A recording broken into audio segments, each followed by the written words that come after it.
Hello hello, on se retrouve aujourd'hui pour une toute nouvelle vidéo et aujourd'hui on se retrouve pas pour n'importe quelle vidéo puisque nous allons parler de mon premier trimestre de grossesse. À l'heure où je filme cette vidéo, je rentre dans mon deuxième trimestre de grossesse.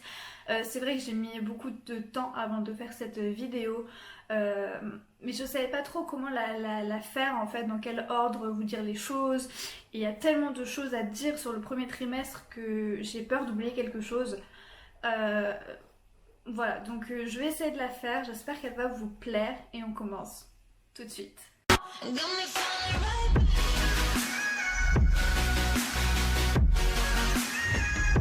Déjà juste pour commencer, je tiens à préciser que j'avais arrêté ma pilule début juillet, j'étais censée la reprendre vers le 15 juillet et du coup je ne l'ai pas repris. C'était une décision bien évidemment qu'on a fait à deux. Et du coup je suis tombée enceinte 10 jours après l'arrêt de ma pilule. Je sais que c'est vraiment beaucoup de chance. J'en suis très très très contente et je dis pas ça pour me vanter ou quoi. Voilà, et je suis désolée pour toutes ces personnes qui ont du mal à tomber enceinte, pour toutes ces personnes qui ont du mal à avoir un enfant, pour pouvoir mieux comprendre la suite des choses. Du coup, on arrive fin août, il me semble que c'était vers le 25 août. Je commence à me lever le matin avec de fortes nausées. Je ne savais pas du tout ce qui m'arrivait, je n'avais pas spécialement mal au ventre, mais j'avais envie de vomir. Donc bref, la journée passe. Le lendemain, j'étais censée manger chez ma mamie. Je n'ai pas pu aller puisque j'étais allongée au lit, toujours avec des nausées. Et le surlendemain, j'en avais encore. Et donc du coup là, mon chéri m'a dit, écoute, fais un test. Il m'a dit, écoute, va acheter le test. Si tu le fais pas, moi je vais l'acheter. Il faut vraiment que tu fais ce test. Au moins, sera fixé. Et si c'est pas ça, il faut vraiment que tu ailles voir un médecin parce que ça fait 3 jours que tu es clouée au lit, que tu as envie de vomir. C'est pas normal.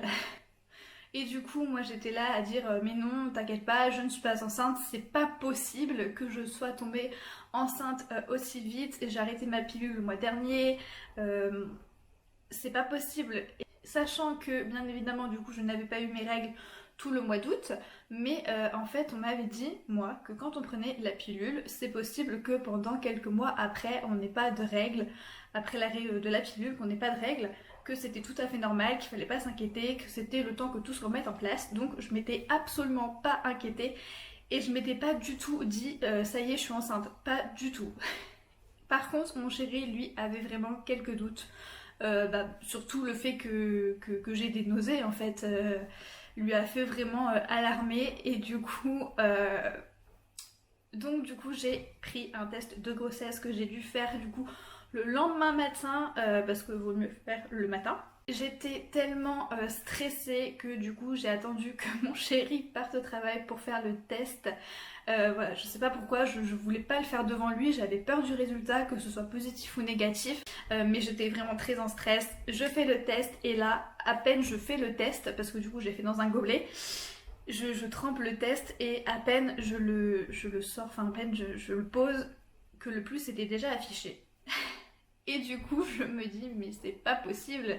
Sur la notice, ils disent d'attendre 2 voire 5 minutes avant d'avoir le résultat. Et moi, le plus, il s'était déjà affiché. Donc je me suis dit que le test n'était pas bon, que c'était pas possible. Je me suis mise à pleurer, à trembler. J'étais contente, mais en même temps, je savais pas, j'étais perdue. En plus de ça, quelques jours avant, on m'avait appelé pour me dire que mon contrat de travail n'allait pas être renouvelé. Donc du coup, dans ma tête, c'était surtout... Enfin, je me disais surtout, je vais avoir un bébé, c'est chouette, c'est génial, mais comment je vais faire quoi? Je vais plus avoir de travail, comment je vais faire pour élever cet enfant? Certes, je ne suis pas tout seul, il y a mon chéri, mais je voulais pas de ça en fait, d'avoir un enfant alors que j'allais plus avoir de travail. Donc en fait, je pense que c'est ça qui m'a fait énormément stresser et je tremblais, j'arrivais pas à me calmer. Du coup, ce que j'ai fait, j'ai envoyé un message à mon copain pour lui dire dès que tu arrives au travail, appelle-moi. Et lui, le pauvre, il a eu peur parce qu'il a cru qu'il m'était arrivé quelque chose. Il m'a directement appelé et j'étais en pleurs, j'arrivais pas du tout à parler. Il se demandait ce qui se passait, j'ai réussi quand même à lui dire que c'était positif, que j'avais fait le test et lui il m'a rassurée et il a été vraiment un amour. Franchement merci beaucoup à lui d'avoir réagi comme ça, rien que là franchement voilà, il m'a rassurée comme il a pu, enfin voilà, il a été vraiment génial à ce moment-là. Les démarches, une fois que j'ai su que j'étais enceinte, j'ai pris rendez-vous chez mon médecin traitant. Je n'ai pas pris rendez-vous chez mon gynécologue puisque monsieur est parti en retraite. Donc du coup, j'ai pas voulu appeler le secrétaire parce que je sais que j'aurais eu le remplaçant, mais sans connaître tout ça, j'avais pas spécialement envie. Donc j'ai pris rendez-vous chez mon médecin traitant que j'ai eu le lendemain. Donc du coup, j'ai été au travail parce que je venais de reprendre le travail. Et j'ai été le soir chez mon médecin traitant qui m'a du coup fait une ordonnance pour faire une prise de sang pour savoir si j'étais bel et bien enceinte, et il m'a donné quelques numéros de sage-femme parce qu'il m'a dit qu'avec le confinement qu'il y avait eu, les gynécos étaient overbookés et que les sages-femmes pouvaient faire également un suivi de grossesse. Donc il m'avait donné 3-4 numéros. En rentrant, j'ai été regarder les avis de sage-femme, tout ça. J'ai pris rendez-vous avec une sage-femme sur Doctolib et le lendemain matin, j'avais fait une prise de sang pour voir si j'étais enceinte. Du coup, j'ai eu les résultats dans la journée, en fait, comme quoi j'étais bel et bien enceinte, donc super content, le stress était redescendu, franchement j'avais qu'une envie, c'était de le dire et de le crier partout, mais bon, on ne pouvait pas. J'ai eu rendez-vous chez ma sage-femme 5 jours après, super rapide, j'ai vraiment pas eu de mal à en trouver une, franchement j'ai eu cette chance, et en plus je suis tombée sur une sage-femme, mais un amour, je vous jure, mais elle est géniale ma sage-femme, franchement je la recommande à toutes celles qui me suivent, qui sont bretonnes et qui habitent dans la même ville que moi, franchement je la recommande à 1000%. Elle est au top, bref je vais pas m'étaler là-dessus. Premier rendez-vous avec ma sage-femme, donc elle m'a expliqué qu'elle faisait pas les échographies, qu'il allait falloir que je trouve un échographiste. Pareil, elle m'a donné un numéro d'une personne qu'elle connaissait, on a beaucoup parlé, elle m'a expliqué comment ça se passait, les démarches à faire, tout ça, les prises de sang qu'il faut faire tous les mois. Donc voilà, elle m'a donné tout ça. J'ai réussi à avoir un échographiste. Je sais plus si c'était mi-septembre ou fin septembre que j'ai fait mon écho de datation. Voilà. En fait, quand j'ai su que j'étais enceinte, j'étais déjà enceinte de plus d'un mois.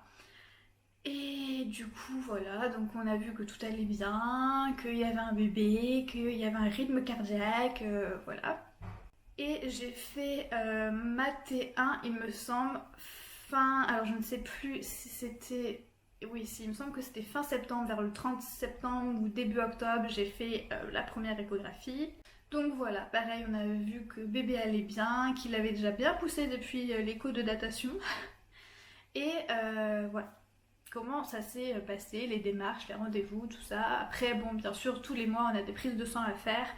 Moi, surtout, je ne suis pas immunisée contre la toxoplasmose, donc du coup, tous les mois, il faut quand même aller vérifier. Sinon, qu'est-ce que je peux dire de plus? Peut-être vous parler des symptômes de grossesse. Comment vous dire que le début de ma grossesse, j'ai vraiment... Je vais pas dire que j'ai détesté, mais... J'étais vraiment pas bien, j'ai vraiment été malade. Contrairement à certaines femmes, je n'ai pas forcément eu mal au sein, mais alors j'ai eu des nausées. Ça a commencé fin août et j'en ai eu jusqu'à début novembre des nausées. Et tout le mois de septembre, j'ai dû le passer à vomir. Je suis désolée pour celles qui sont en début de grossesse. Voilà, après il faut se dire qu'on n'est pas tous pareils, mais voilà, moi j'ai beaucoup vomi, j'ai perdu du poids. Bon, du coup au final c'était pas plus mal parce que bah là à l'heure actuelle je suis au 3e trimestre et j'ai dû prendre 1 ou 2 kilos entre guillemets par rapport à mon poids d'avant grossesse. Sinon, que vous dire de plus? L'annonce peut-être à ma famille.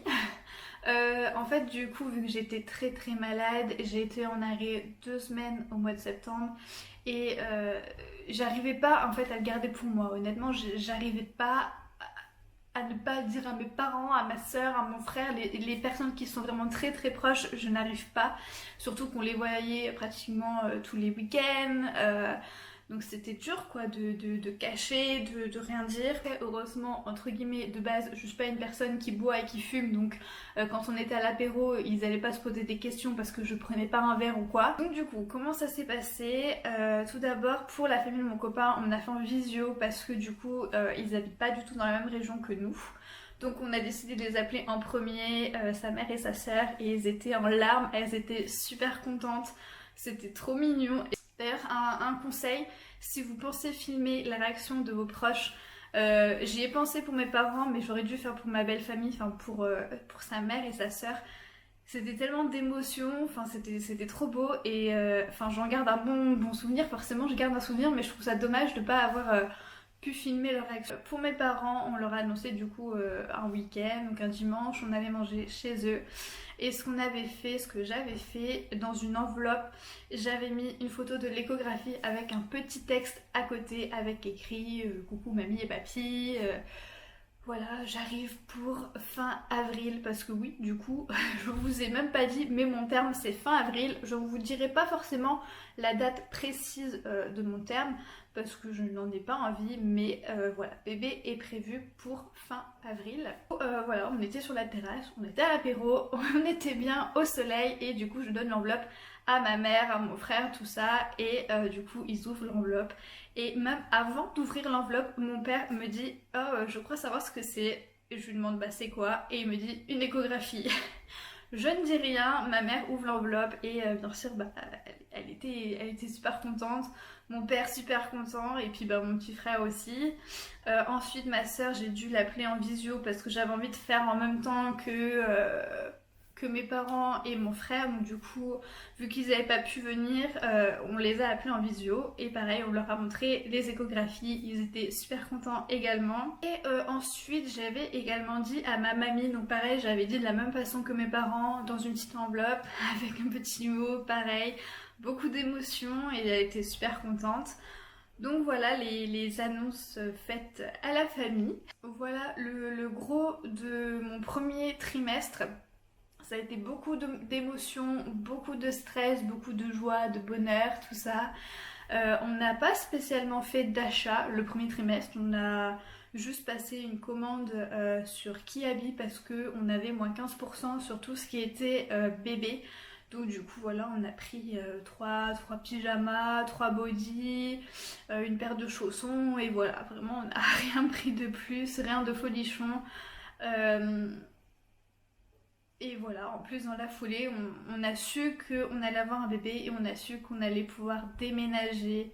Bye bye l'appartement avec les 4 étages et bonjour à la maison. Franchement, on est tellement bien ici. C'est tellement beaucoup plus simple et je pense que même avec bébé, ce sera beaucoup mieux. Donc voilà, que de bonnes nouvelles en ce mois de août-septembre.